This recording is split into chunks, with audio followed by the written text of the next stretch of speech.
زبور کے ماننے والے لوگوں کو کیا کہا جاتا ہے؟ یہ لوگ اس وقت کہاں موجود ہیں؟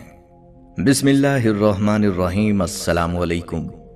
یقیناً تمام تعریفیں اللہ کے لیے ہیں، ہم اس کی تعریف بیان کرتے ہیں، اسی سے مدد کے طلبگار ہیں۔ میں گواہی دیتا ہوں کہ اللہ کے سوا کوئی معبود برحق نہیں۔ ناظرین، تورات کے ماننے والوں کو یہودی، انجیل کے ماننے والوں کو کرسچین، جبکہ قرآن مجید کے ماننے والوں کو مسلمان کہا جاتا ہے۔ لیکن زبور کے ماننے والے لوگوں کو کیا کہا جاتا ہے اور یہ لوگ اس وقت کہاں موجود ہیں؟ ہم سب لوگ جانتے ہیں کہ اللہ تعالیٰ نے 4 آسمانی کتابیں مختلف اوقات کے اندر اپنے پیغمبروں پر نازل کی، جو کہ ترتیب کے لحاظ سے تورات، زبور، انجیل اور قرآن مجید ہیں۔ لیکن اسلامی تاریخ کے اندر آپ کو کہیں بھی زبور کا ذکر، اس کی تاریخ یا اس کی تفصیلات کہیں بھی جاننے کو نہیں ملیں گی۔ مگر ایسا کیوں ہے؟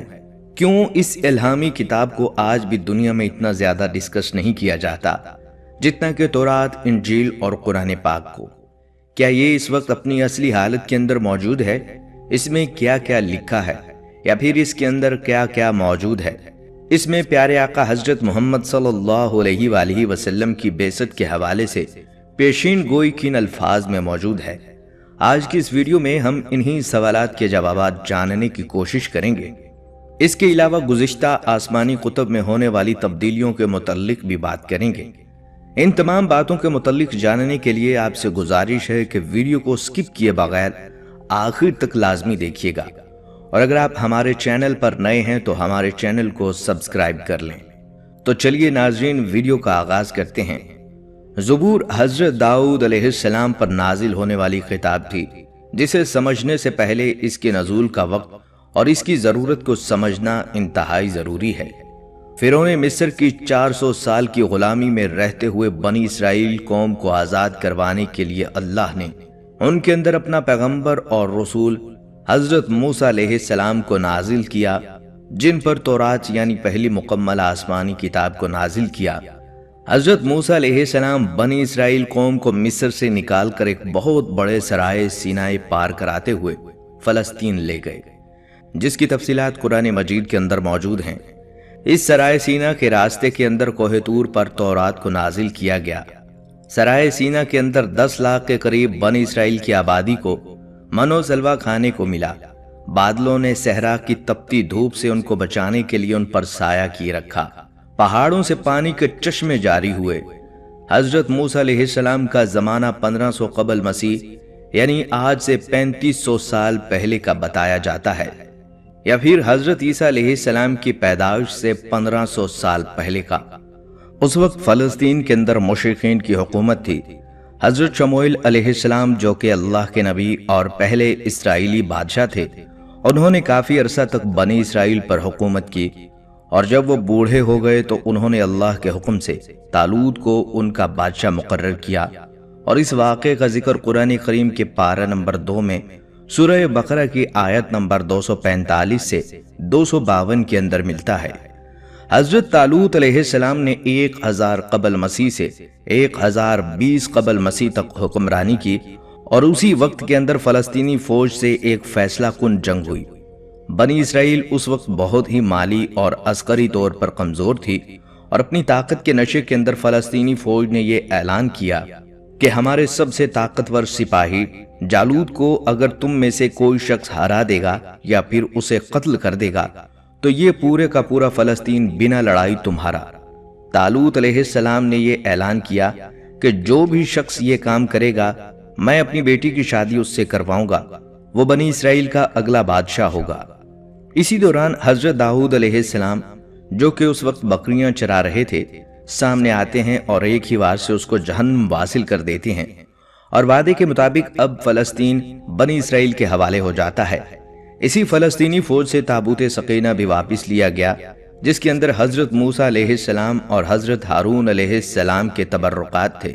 حضرت طالوت علیہ السلام کی وفات کے بعد حضرت داؤد علیہ السلام بنی اسرائیل کے بادشاہ بنے، اور پھر بیت المقدس کے اندر اپنا دارالحکومت قائم کیا، جس کا نام ہے ہبرون۔ اب تک بنی اسرائیل کے اندر شریعت اللہ کا قانون تورات ہی تھا، اور حضرت داؤد علیہ السلام نے پہلی بار بنی اسرائیل قوم یا پھر یہودی قوم کے لیے باقاعدہ طور پر ایک عبادت گاہ قائم کرنے کی شروعات کی۔ اس سے پہلے یہودیوں کے اندر باقاعدہ طور پر کسی عبادت گاہ کا تصور موجود نہیں تھا۔ یہاں پر تابوت سکینہ کو بھی لا کر رکھا گیا، اور یہ نام اس لیے رکھا گیا کیونکہ یہ حضرت داؤد علیہ السلام کی زندگی کے اندر تعمیر نہیں ہو سکا، بلکہ آپ کے بیٹے اور اگلے پیغمبر حضرت سلیمان علیہ السلام نے اسے تعمیر کیا، جن کے نام کی مناسبت سے اسے ہیکل سلیمانی کہتے ہیں۔ اب کیونکہ بنی اسرائیل قوم کے پاس کتاب بھی تھی، عبادت کا تصور بھی تھا، لہٰذا حضرت داؤد علیہ السلام کی زندگی میں ان پر زبور نازل ہوئی، جس کا لفظی مطلب ہے ٹکڑا۔ اب یہاں پر سب سے اہم اور سمجھنے کی بات یہ ہے کہ زبور کوئی شریعت کی کتاب نہیں ہے، بلکہ اللہ کی تعریف اور حمد و ثنا سے بھری ہوئی کتاب ہے، کیونکہ اللہ نے حضرت داؤد علیہ السلام کو لوہے کو نرم کرنے کی طاقت اور انتہائی خوبصورت آواز عطا کرنے کے ساتھ ساتھ اللہ کی حمد و ثنا اتنے خوبصورت انداز کے اندر بیان کرنے کا معجزہ عطا کیا تھا، جو کہ آج تک کسی اور کو عطا نہیں کیا۔ زبور کی پوری کتاب بھی اللہ کی تعریف، اس کی بڑائیوں اور اس کی حمد و ثنا سے بھری ہوئی ہے۔ تاہم یہ کہا جاتا ہے کہ اس کے اندر زندگی گزارنے کے کوئی احکامات موجود نہیں ہیں، نہ ہی کوئی تاریخی پیشگوئیاں یا اخلاقیات، ایسا کچھ بھی نہیں۔ یعنی زبور کی بنیاد پر کسی معاشرے کی بنیاد نہیں رکھی جا سکتی، یہ کوئی الگ سے شریعت یا اللہ کا قانون نہیں ہے، جبکہ اس کے برعکس علماء نے یہ بات بتائی ہے، زبور کے اندر نبی کریم صلی اللہ علیہ وآلہ وسلم کی بعثت کی پیشگوئی موجود ہے، جس کے متعلق آگے چل کر تفصیل میں بات کریں گے۔ ناظرین، اس کتاب کے نازل ہونے کے بعد بنی اسرائیل قوم کو باقاعدہ طور پر اللہ کی حمد و ثنا اور اس کی عبادت کا طریقہ سکھایا گیا۔ حضرت داؤد علیہ السلام اپنے ساز کے ساتھ جب بھی زبور کی تلاوت کیا کرتے تھے تو آسمان، پہاڑ، ندیاں ان کی آواز کو سن کر آپ کے ساتھ جھومنے لگ جاتی۔ اس کلام اور آپ کی آواز کے اندر اتنا اثر تھا کہ یہ دنیا کے اندر انسانوں کو جنت کی آواز محسوس ہوا کرتی۔ حضرت داؤد علیہ السلام کی وفات کے بعد یہ آواز تو باقی نہ رہی، مگر یہ کلام بنی اسرائیل قوم ہیکل سلیمانی کے اندر خدا کی بڑائی اور اس کی عبادت کو بیان کرنے کے لیے پہلے بھی پڑھا کرتی تھی اور آج بھی پڑھتی ہے، جو کہ ظاہر ہے ہزاروں سالوں سے ایک نسل سے دوسری نسل تک پاس ہوتے ہوئے اپنی اصلی حالت کے اندر آج نہ تو مکمل طور پر محفوظ ہے اور نہ ہی اس کے اندر مکمل طور پر وہ چیزیں موجود ہیں جو حضرت داؤد علیہ السلام پر اللہ تعالیٰ نے نازل فرمائی تھیں۔ یہ تمام آسمانی الفاظ، یعنی حضرت موسیٰ علیہ السلام پر نازل ہونے والی تورات سے پہلے کے صحیفے، خود تورات اور زبور کو عہد نامہ قدیم کے نام سے جانا جاتا ہے، جبکہ انجیل مقدس کے تمام نسخوں اور رسولوں کے اعمال، حواریوں کے خطوط اور مقاشہ جس کے اندر شامل ہیں، ان کو عہد نامہ جدید کہا جاتا ہے۔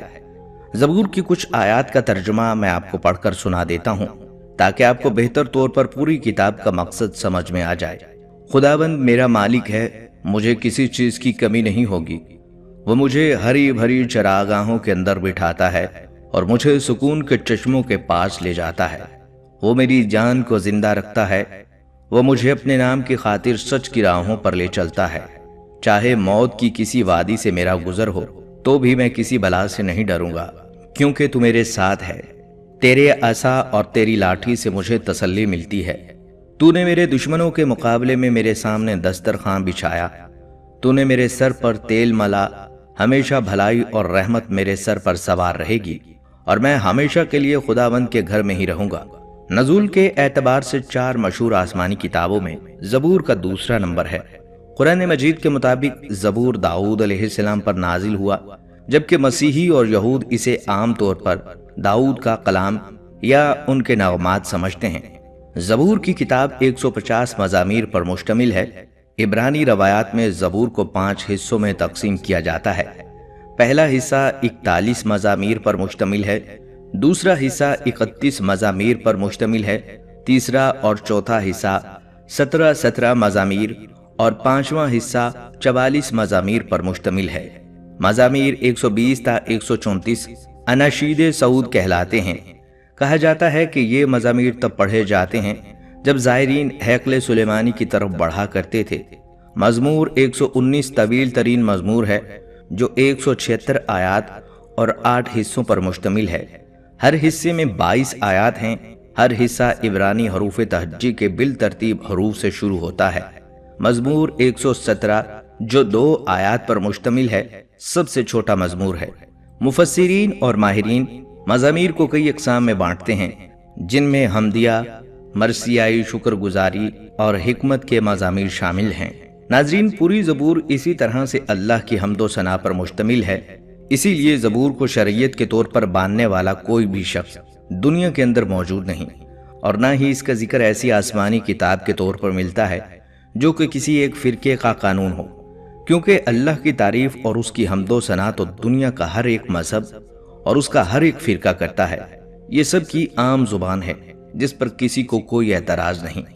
حضرت داؤد علیہ السلام اور حضرت سلیمان علیہ السلام کے بعد بنی اسرائیل قوم جادو، ٹونے، سود خوری، ظلم اور تورات کی آیات کو پیسے اور فائدے کے بدلے میں جب بدلنے لگے تو ان کی اصلاح کے لیے انہی میں سے ایک آخری پیغمبر حضرت عیسیٰ علیہ السلام کو بھیجا گیا، جن کی شریعت بھی تورات ہی تھی، اور ان پر جو کتاب انجیل مقدس نازل ہوئی اس کا موضوع تو تزکیہ نفس، اخلاق کی اصلاح اور حکمت کا بیان ہے، کیونکہ یہود کے علماء کے اندر اس وقت جو بگاڑ موجود تھا وہ اخلاقی طور پر تھا، اس لیے تورات کی باقی تمام شریعت کو بالکل ویسے ہی رکھا گیا، لیکن انجیل کی صورت میں کچھ احکام الہی شامل کر کے ان کی اصلاح کی کوشش کی گئی، لیکن ان لوگوں نے عیسیٰ علیہ السلام کو بھی جھوٹا کہہ کر ان کا بھی انکار کر دیا۔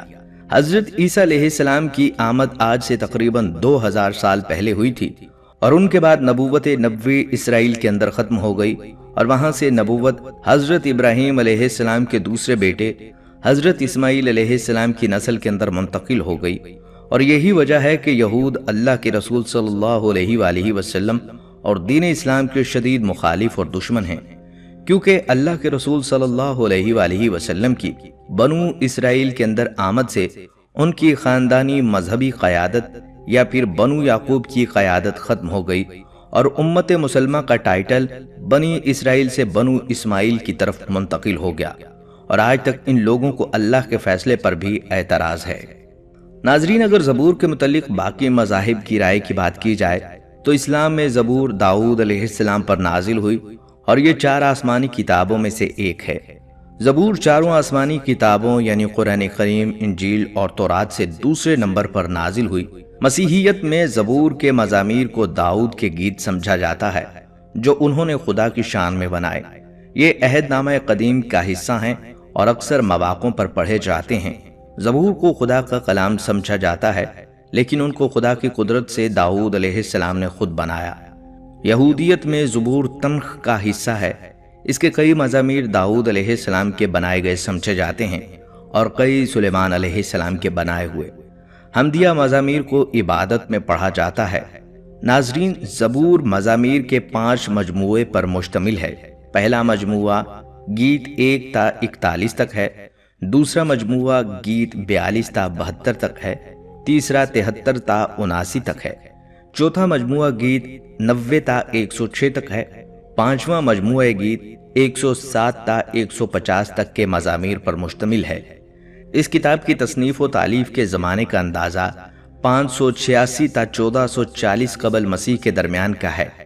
اس کتاب کے زیادہ تر مزامیر داؤد علیہ السلام سے منسوب ہیں، اس لیے بعض لوگ اسے داؤد کی تصنیف بتاتے ہیں۔ بائبل کے علماء اس کتاب کے 150 میں سے 73 گیت داؤد سے منسوب کرتے ہیں، 9 کو قورح سے منسوب کرتے ہیں، 2 کو سلیمان سے منسوب کرتے ہیں، 1 کو ایتان سے منسوب کرتے ہیں، 1 کو ہیمان سے منسوب کرتے ہیں، 1 کو موسیٰ سے منسوب کرتے ہیں، 12 کو آصف سے منسوب کرتے ہیں۔ 51 مزامیر ایسے ہیں جن کی تخلیق کاروں کے نام معلوم نہیں۔ انجیل میں کتاب اعمال باب 4 آیت 25 اور کتاب عبرانیوں باب 4 آیت 7 کے مطابق مزامیر 2 اور 95 داؤد کی تخلیق بتائے جاتے ہیں۔ بعض مزامیر کے شروع میں موسیقاروں کے لیے راگ اور سور کی رہنمائی کے لیے کچھ ہدایات عبرانی زبان میں درج ہیں، جن کو کوئی واضح مطلب سمجھ میں نہیں آ سکتا۔ ان گیتوں اور نظموں کے مضامین کی مختلف اقسام ہیں، مثلا شخصی یا ذاتی گیت، دعائیں اور مناجات عبادت کے موقعوں کے لیے، تاریخ سے متعلق خدا کی حمد و ثنا کے لیے، توبہ اور استغفارات کے لیے، مسیح علیہ السلام سے متعلق اور خداوند کی عظمت سے متعلق وغیرہ۔ مزمور 51 داؤد علیہ السلام کی توبہ اور استغفار سے متعلق ہے۔ مزمور 1 آیت 1 کے الفاظ تقریباً وہی ہیں جو انجیل کے مطابق حضرت عیسیٰ علیہ السلام نے مصلوب ہوتے وقت اپنی زبان سے ادا کیے۔ وہ الفاظ انجیل میں کچھ اس طرح سے ہیں کہ اے میرے خدا، اے میرے خدا، تو نے مجھے کیوں چھوڑ دیا۔ اس کتاب کے کئی مزامیر یہودی عبادتوں میں بڑے احترام کے ساتھ گائے اور پڑھے جاتے ہیں۔ مسیحی بھی ان گیتوں یعنی مزامیر کو اپنے عبادتی جلسوں اور اپنی دعاؤں میں پڑھتے ہیں اور اسے روحانیت یعنی فیض کا باعث بناتے ہیں۔ ان مزامیر کے متعلق مسیحیوں کا عقیدہ ہے کہ وہ یسوع مسیح کے دکھوں، خصوصاً ان کی صلیبی موت کے متعلق ہیں۔ انہی کی وجہ سے وہ آپ کے ابن داؤد کہلائے جانے کے باعث آپ کی ابدی بادشاہی اور جاہ و چشمت کی طرف اشارہ کرتے ہیں۔ اس کتاب میں بھی اللہ تعالیٰ کو بطور خالق کائنات پیش کیا گیا ہے۔ کائنات کو اس کی صنعت گری کہا گیا ہے اور اس کے عجائبات کی طرف بھی بہت دلکش انداز میں اشارے کیے گئے ہیں، یعنی آسمان، اجرام فلکی، زمین، سمندر، درخت، موسم، حیوانات، بھیڑ، بکریاں اور مچھلیاں وغیرہ۔ بعض مزامیر انسان کے مقام اور انجام، مسیح علیہ السلام کی عزا کشی اور صلیبی قربانی سے متعلق سمجھے جاتے ہیں۔ بعض بنی اسرائیل کے مصر کی غلامی سے نجات پانے اور ان کی صحرا نوردی اور ان کے عروج و زوال سے متعلق ہیں۔ ان سب سے یہ ظاہر کرنا مقصود ہے کہ اللہ تعالیٰ کبھی اپنے نیک بندوں کو فراموش نہیں کرتا، اپنے نیک بندوں کو تنبیہ یعنی وارننگ ضرور دیتا ہے اور مصیبت سے نجات کے انتظام بھی خود کرتا ہے۔ زبور کا مزمور 23 جس کے الفاظ کچھ اس طرح سے ہیں کہ خداوند ہی میرا چوپان ہے، عام طور پر ہر مسیحی اور یہودی کی زبان پر رہتا ہے اور خطرے اور مصیبت کے وقت بکثرت پڑھا جاتا ہے۔ ناظرین، اب بات کرتے ہیں زبور میں نبی کریم صلی اللہ علیہ وآلہ وسلم کی بعثت کے حوالے سے پیش گوئی کی۔ قرآن مجید میں رسول اللہ صلی اللہ علیہ وآلہ وسلم کی سعادت کے متعدد دلائل بیان کیے گئے ہیں۔ ان میں سے ایک دلیل جو بار بار دہرائی جاتی ہے وہ یہ ہے کہ پچھلے صحیفوں میں آپ کی آمد کے متعلق مختلف پیش گوئیاں بیان کی ہوئی ہیں اور بلا شبہ آپ ان صحیفوں میں بیان کردہ انبیاء علیہ السلام کی پیش گوئیوں کا واحد مصداق ہیں۔ تاہم جس پیش گوئی کا ہم نے ذکر کیا وہ زبور کے ایک دوسرے مزمور یعنی زبور 118 میں آئی ہے۔ یہ مزمور حضرت داؤد علیہ السلام کی عین حالت حج میں کہا گیا ہے۔ اس مزمور کے کئی حصے ہیں۔ خداوند کا شکر کرو کیونکہ وہ بھلا ہے اور اس کی شفقت ابدی ہے۔ اسرائیل اب کہتے ہیں کہ اس کی شفقت ابدی ہے۔ ہارون کا گھرانہ اب کہے اس کی شفقت ابدی ہے۔ خداوند سے ڈرنے والے اب کہیں اس کی شفقت ابدی ہے۔ یہ ابتدائی آیات یعنی 1 تا 4 اللہ کی حمد و ثنا پر مشتمل ہیں، جبکہ آخری آیت یعنی 29 میں بھی یہی حمدیہ مضمون دہرایا گیا ہے۔ یہی حمدیہ، یہ انداز زبور کی وجہ شہرت بنی۔ پھر آیت 5 سے 18 تک وہ یہ بیان کرتے ہیں کہ کس طرح ان کے دشمنوں نے انہیں گھیر لیا تھا اور فلسطین کی تمام قومیں ان کے خلاف ایک ہو گئی تھیں، مگر انہوں نے اللہ سے مدد مانگی اور اسی پر بھروسہ رکھا تو اللہ نے انہیں دشمنوں سے نجات عطا فرما دی۔ پھر وہ اپنے لیے اس مزمور میں ایک عظیم پیشگوئی کرتے ہیں، وہ یہ کہ اپنے تمام دشمنوں کو شکست دیں گے اور ان کے مارنے والوں کی تمام تر کوششوں کے برخلاف وہ زندہ رہیں گے اور اللہ کی حمد کرتے رہیں گے۔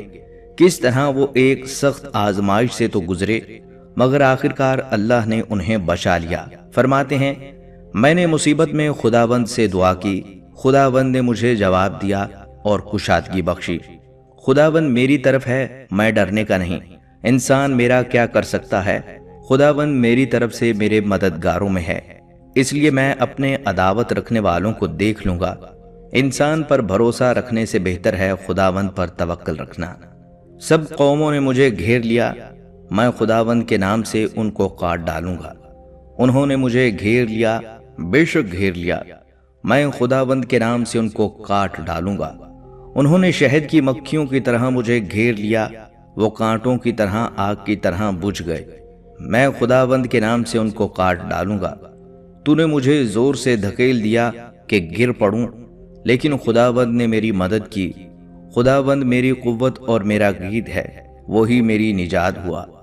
صادقوں کے خیموں میں شادمانی اور نجات کی راگنی ہے، خداوند کا داہنا ہاتھ دلاوری کرتا ہے، خداوند کا داہنا ہاتھ بلند ہوا، خداوند کا داہنا ہاتھ دلاوری کرتا ہے، میں مروں گا نہیں بلکہ جیتا رہوں گا اور خداوند کے کاموں کو بیان کروں گا۔ خداوند نے مجھے سخت تنبیہ تو کی ہے لیکن موت کے حوالے نہیں کیا۔ آیت 19 سے وہ سلسلہ کلام ہے جس میں وہ حرم میں داخل ہوتے ہوئے وہ مشہور پیش گوئی کرتے ہیں جس کا شروع میں ذکر ہوا۔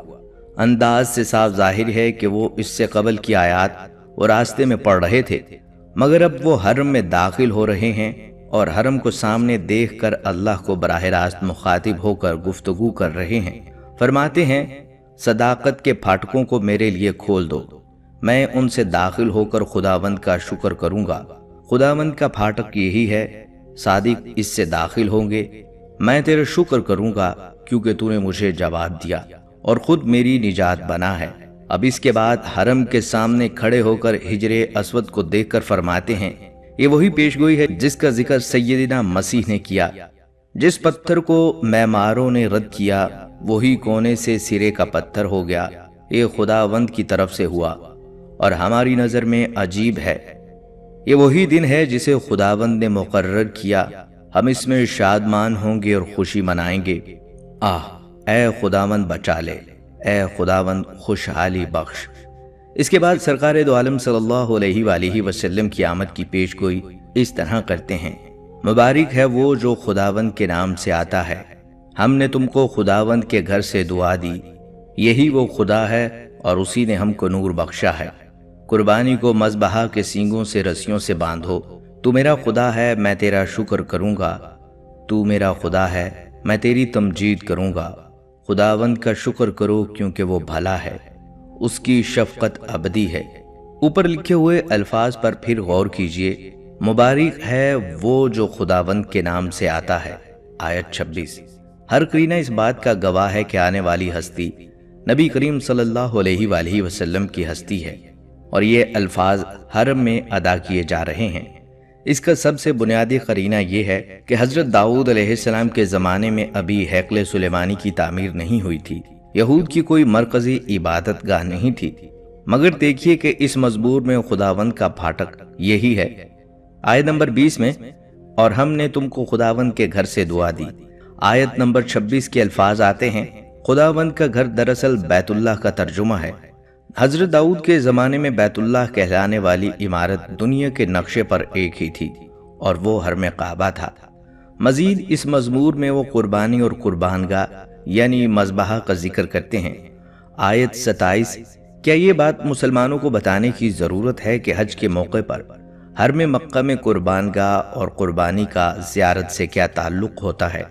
پھر جو پیش گوئی کونے کے پتھر کے تعلق سے بیان ہوئی وہ واضح رہے کہ بنی اسماعیل کے حوالے سے ہے۔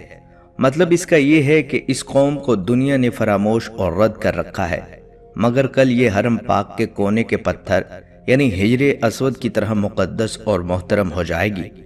ہمیں یہ بات آج عجیب لگتی ہے مگر یہ اللہ کا فیصلہ ہے۔ چنانچہ اس کے بعد وہ بنی اسماعیل کو عافیت اور خوشحالی کی دعا دیتے ہیں اور کہتے ہیں کہ ہم نے تم کو خداوند کے گھر سے دعا دی ہے۔ ناظرین، یہود و نصارہ نے بڑی کوششیں کی کس طرح اس پیشگوئی کا مصداق رسول اللہ صلی اللہ علیہ وآلہ وسلم نہ قرار پائیں۔ چنانچہ یہود نے اس معاملے میں یہ کام کیا کہ اس مزمور پر سے حضرت داؤد علیہ السلام کا نام ہٹا دیا۔ خیال رہے کہ موجودہ زبور میں بعض مزامیر بعد میں آنے والے کے بھی ہیں۔ غالباً ان کا خیال تھا کہ نہ رہے گا بانس اور نہ بجے گی بانسری کے بمصداق۔ جب حضرت داؤد علیہ السلام کی نسبت ہی نہیں رہی تو یہ پیشگوئی اپنی اہمیت کھو بیٹھے گی، مگر اس پیشگوئی کو حضرت عیسیٰ علیہ السلام نے انجیل میں دہرا کر اس کی اہمیت کو اتنا نمایاں کر دیا کہ کوئی ایسی کوشش اب مؤثر نہیں ہو سکتی۔ ایک دوسری بات یہ کی جاتی ہے کہ یہ حضرت داؤد علیہ السلام کا کلام اس لیے نہیں ہو سکتا کہ اس میں بیت اللہ یا خداوند کے گھر اور قربانی اور قربان گاہ کا ذکر آیا ہے، جیسا کہ پیچھے بیان ہوا کہ ہیکل سلیمانی تو حضرت داؤد علیہ السلام کے بعد حضرت سلیمان علیہ السلام نے بنوایا تھا۔ چنانچہ ان لوگوں کے نزدیک یہ بات بالکل واضح ہے کہ خداوند کے گھر جیسے کسی الفاظ کا کوئی مسمى حضرت داؤد علیہ السلام کے زمانے میں موجود ہی نہیں تھا۔ اس نے ان آیات کی یہ تعویل کرنے کی کوشش کی ہے کہ یہ مزمور حضرت داؤد علیہ السلام کا ہے ہی نہیں، بلکہ اس زمانے کا ہے جب یہود بابل کی اسیری سے واپس یروشلم لوٹ رہے تھے، یعنی بخت نصر یروشلم کو تباہ کر کے انہیں بابل لے گیا تھا، تو کم و بیش 1 صدی کی غلامی کے بعد سائرس یا ذوالقرنین نے انہیں اس غلامی سے نجات دلا کر دوبارہ یروشلم لوٹنے کی اجازت دی تھی۔ ایسے میں کسی نامعلوم شخص نے یروشلم میں داخل ہوتے وقت ہیکل سلیمانی کو دیکھ کر یہ مزمور پڑھا تھا، تاہم اس مزمور کا ابتدائی حصہ اس تعویل کی مکمل طور پر نفی کرتا ہے۔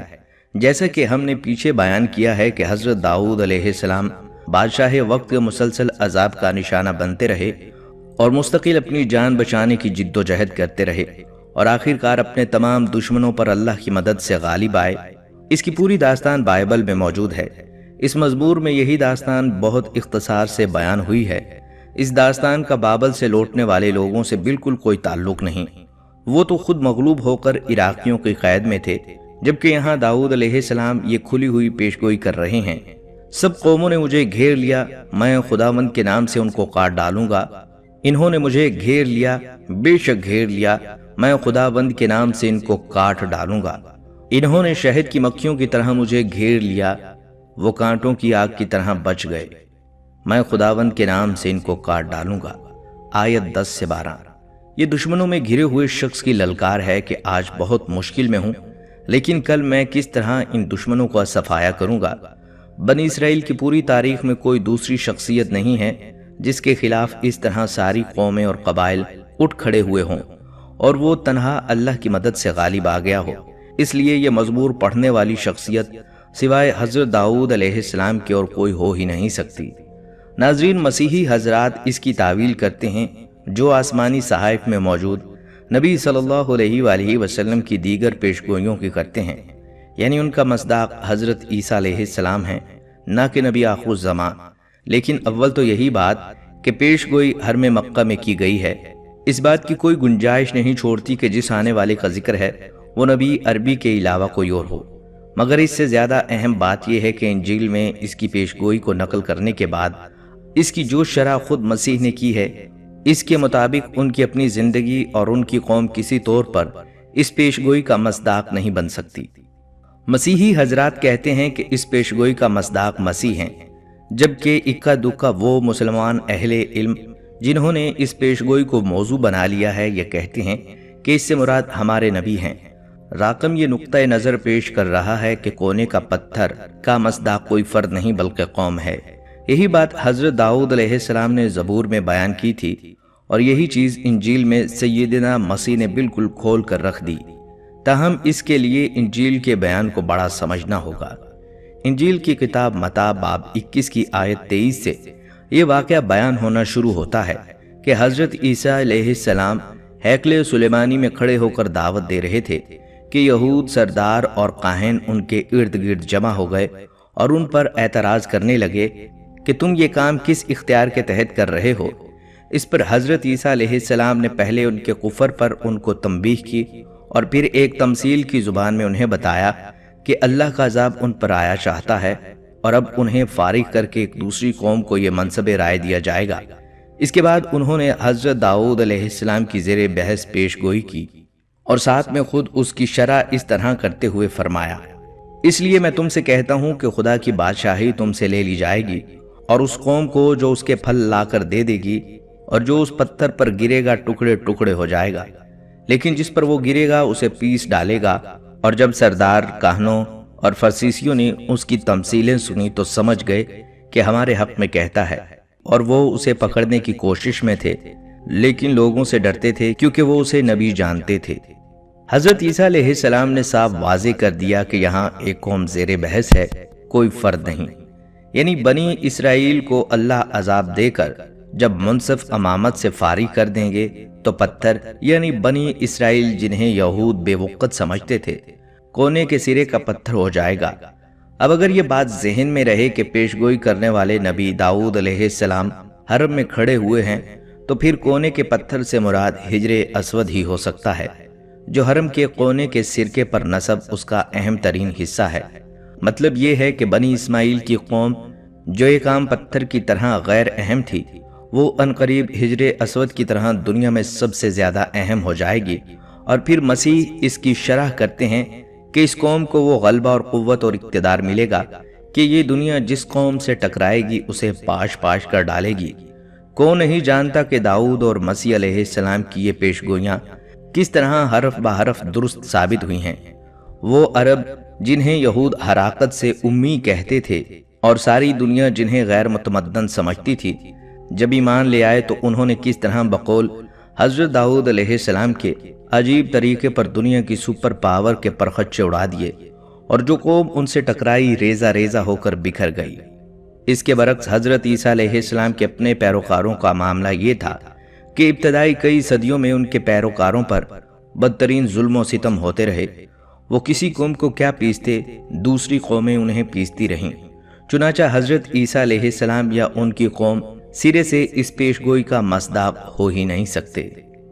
مسیحی حضرات لاکھ زور لگا لیں، خود سیدنا مسیح اس پیش گوئی کی جو شرح کر کے گئے ہیں وہ ان کی راہ کی سب سے بڑی رکاوٹ ہے۔ بلا شبہ اس پیش گوئی کا مصداق اگر کوئی ہے تو سرکار دو عالم صلی اللہ علیہ وآلہ وسلم کی ہستی ہے، اور ان کی قوم یعنی صحابہ کرام ہیں۔ اللہ ان پر اپنی رحمتیں اور برکتیں نازل کریں اور ہمیں ان کے نقش قدم پر چلائے۔ ناظرین، اس بات سے ہم سب واقف ہیں کہ قرآن پاک کے علاوہ وہ تمام آسمانی کتابوں میں تحریف کی جا چکی ہے۔ قرآن پاک اپنی اصلی حالت میں موجود ہے کیونکہ اس کی حفاظت کا ذمہ خود اللہ پاک نے لیا ہے۔ قرآن کریم وہ آسمانی کتاب ہے جس نے انسانی ضرورتوں کو پورا کیا ہے۔ اللہ تعالیٰ کے فرمان کے مطابق یہ ہر قسم کی تحریف سے محفوظ ہے کیونکہ اسے محفوظ رکھنے کی ذمہ داری خود اللہ تعالیٰ نے لی ہے۔ اس طرح یہ بات بھی واضح ہے کہ ہمارے پاس جو قرآن کریم ہے یہ وہی قرآن مجید ہے جس کو خداوند نے ہمارے پیغمبر حضرت محمد صلی اللہ علیہ وآلہ وسلم پر نازل کیا، اور پوری تاریخ میں ہمیشہ یہ تحریف سے محفوظ رہا۔ دوسری طرف قرآن مجید کی حقانیت سے اسلام دشمن قوتیں خائف ہیں۔ غیر مسلم جہاد اور قتال سے متعلق آیات کو قرآن مجید سے حذف کرنا چاہتے ہیں۔ اسلام اور انسانیت کا دشمن امریکہ نے قرآن مجید میں تحریف کر کے ایک نئی کتاب شائع کی ہے جس کا نام مثلث التوحید رکھا ہے۔ اس کتاب کو ابھی کویت میں بیچا اور تقسیم کیا جا رہا ہے۔ اس سے صرف یہ ثابت ہوتا ہے کہ القرآن کس درجہ ناقابل تحریف اور ابدی طور پر کتاب محفوظ ہے، جس میں دراندازی کی ادنا کوشش خواہ دنیا کی نام نہاد قوت عظمیٰ کی طرف سے ہو، ایک عام مسلمان کے سامنے بے نقاب اور بے اثر ہو جاتی ہے۔ قرآن مجید میں براہ راست یا بالواسطہ دراندازی کی کوششیں نزول قرآن کے وقت سے بھی ہوئیں۔ قرآن مجید میں براہ راست یا بالواسطہ دراندازی کی کوششیں نزول قرآن کے وقت بھی ہوئیں، اور آج بھی روزانہ کی بنیاد پر یہ کوششیں ہو رہی ہیں، لیکن دنیا کی کوئی طاقت اسے مٹا یا بدل نہ سکی۔ دین اسلام الہی قوانین کا آخری، کامل اور سب سے برتر نسخہ ہے جو کامل طور سے فطرت اور انسانی عقل کے مطابق ہے اور انسان کی سعادت و کمال کی ذمہ داری لیتا ہے۔ اس جاوید دین کا اصل ترین ماخذ قرآن کریم ہے۔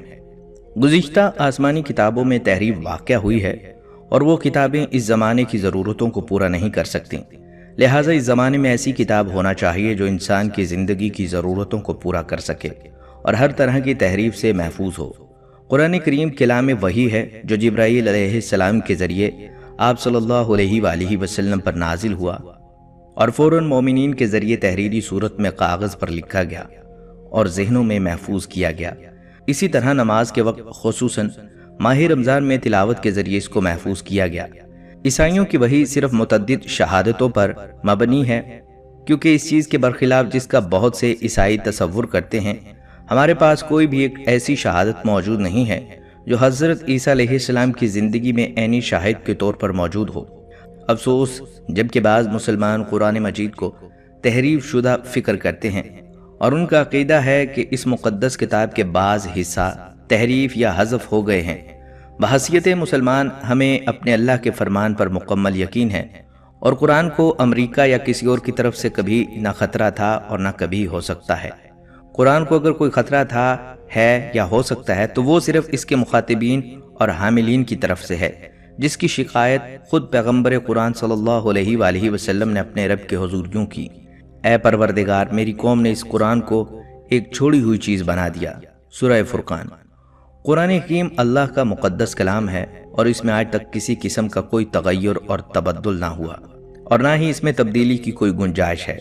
قرآن پاک اللہ تعالیٰ نے فرشتہ جبرائیل علیہ السلام کے ذریعے اپنے آخری نبی حضرت محمد صلی اللہ علیہ وآلہ وسلم پر نازل کیا۔ حضرت محمد صلی اللہ علیہ وآلہ وسلم اسے یاد کر لیتے اور صحابہ اکرام کو بھی یاد کرواتے اور پھر اپنے صحابہ کو لکھوا دیتے۔ صحابہ اکرام رضی اللہ تعالیٰ عنہ اسے یاد کر لیتے، تحریر کر لیتے اور نبی پاک صلی اللہ علیہ وآلہ وسلم کے ساتھ دہرایا کرتے تھے۔ جب قرآن پاک کا نزول ہوا اس وقت سے اب تک ہمیشہ مسلمانوں کی ایک بڑی تعداد رہی ہے جنہوں نے پورا قرآن مجید لفظ بالفظ حفظ کیا۔ اس میں سے تو بعض نے 10 برس کی عمر سے پہلے سارا قرآن حفظ کر لیا تھا، اور یہ قرآن مجید کا معجزہ ہے کہ اس دوران میں اس کا ایک لفظ بھی تبدیل نہیں ہوا۔ حفظ و حفاظت کی یہ خوبی صرف قرآن مجید کے ساتھ خاص ہے اور دنیا کی کوئی اور کتاب اس خصوصیت کی حامل نہیں۔ قرآن مجید جو 14 صدیاں پہلے نازل کیا گیا تھا، اس میں ایسے حقائق بیان کیے گئے ہیں جو حال ہی میں سائنسدانوں نے دریافت کیے ہیں یا انہیں تجرباتی طور پر ثابت کیا گیا ہے۔ ان حقائق کے پیش نظر اس میں کوئی شک و شبہ نہیں رہتا کہ قرآن مجید اللہ کا کلام ہے جو اللہ تعالیٰ نے حضرت محمد صلی اللہ علیہ وآلہ وسلم پر نازل کیا، اور یہ کہ قرآن مجید کو کسی نبی یا کسی اور انسان نے تصنیف نہیں کیا۔ ناظرین، یہ تھی ہماری آج کی ویڈیو۔ ہم امید کرتے ہیں کہ آپ کو ہماری آج کی ویڈیو پسند آئی ہوگی۔ اگر آپ کو ہماری آج کی یہ ویڈیو پسند آئی ہے تو آپ سے گزارش کرتے ہیں کہ آپ ہمارے چینل کو ضرور سبسکرائب کر لیں اور ساتھ ہی لگے بیل کے بٹن کو بھی پریس کر لیں تاکہ آپ کے پاس ہماری آنے والی مزید معلوماتی ویڈیوز کا نوٹیفیکیشن بر وقت ملتا رہے۔ سبسکرائب کے ساتھ ساتھ ہماری ویڈیو کو لائک بھی کریں اور اپنی قیمتی رائے کا اظہار کمنٹس میں ضرور کریں۔ اللہ آپ کو حفظ و امان میں رکھے، آمین۔